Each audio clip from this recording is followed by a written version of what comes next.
What's up, guys? It's Majesty95 for px1sports.com, and I'm bringing you another video today talking about speed and its effect in Madden 15.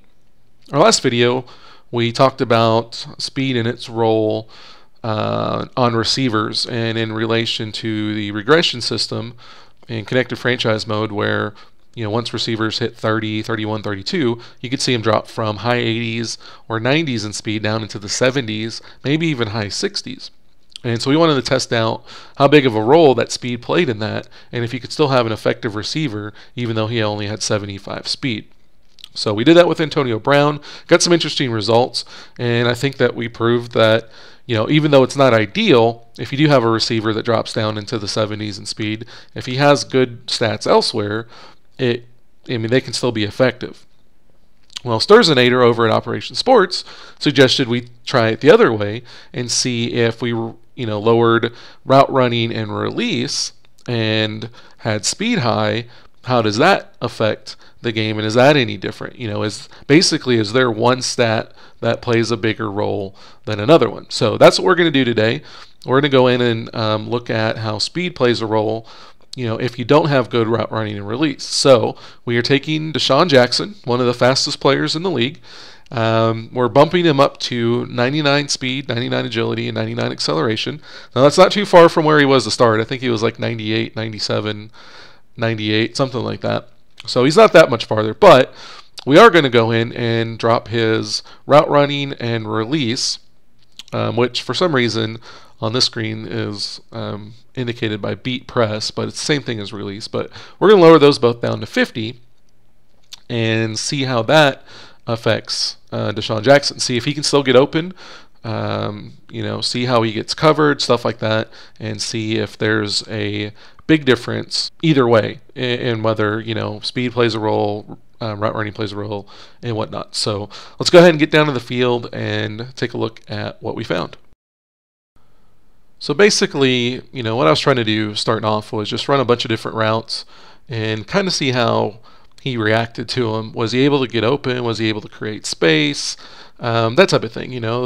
How big of a factor does the route running play in how productive the receiver can be?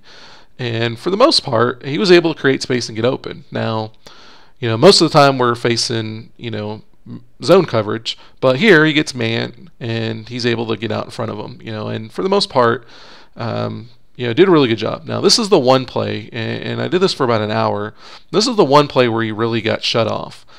Banks does a good job of keeping him outside and cuts him off. So route running could have played a role in that one, but here on the very next play we see him run pretty much a perfect route, and he cuts right back inside under Banks and makes the catch.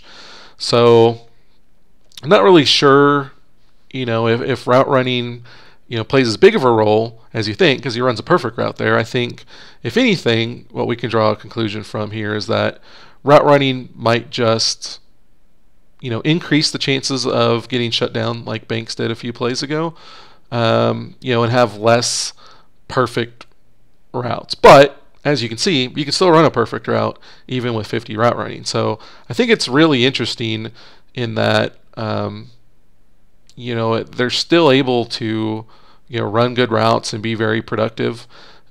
Here we're going to see him run he just completely split the defense here and run a streak perfectly in between them. Now I'm sure the catch here is going to be related to his catching and spectacular catch and catching traffic and stuff like that, but there he runs a perfect route, makes a great catch, and it doesn't play a role at all there. So it was very interesting. I think the biggest difference with route running is just that you're going to have less perfect routes, and occasionally you're going to get completely walled off by the defender. But overall, if you have a guy with high speed and he's got average route running, you can still work with him. So I hope that gives you guys kind of an idea of how the route running and speed work in Madden 15 and helps you guys make some decisions a little bit better regarding your connected franchise. Hope you guys enjoyed the video. Be sure to leave us a comment and let us know what you thought. I will definitely respond to any of those. If you have suggestions, go ahead and leave those as well. Be sure to like and subscribe so you can stay on top of all of our videos, and you can also follow us at PX1 Sports on Twitter as well. Hope you guys enjoyed it. We'll see you guys next time.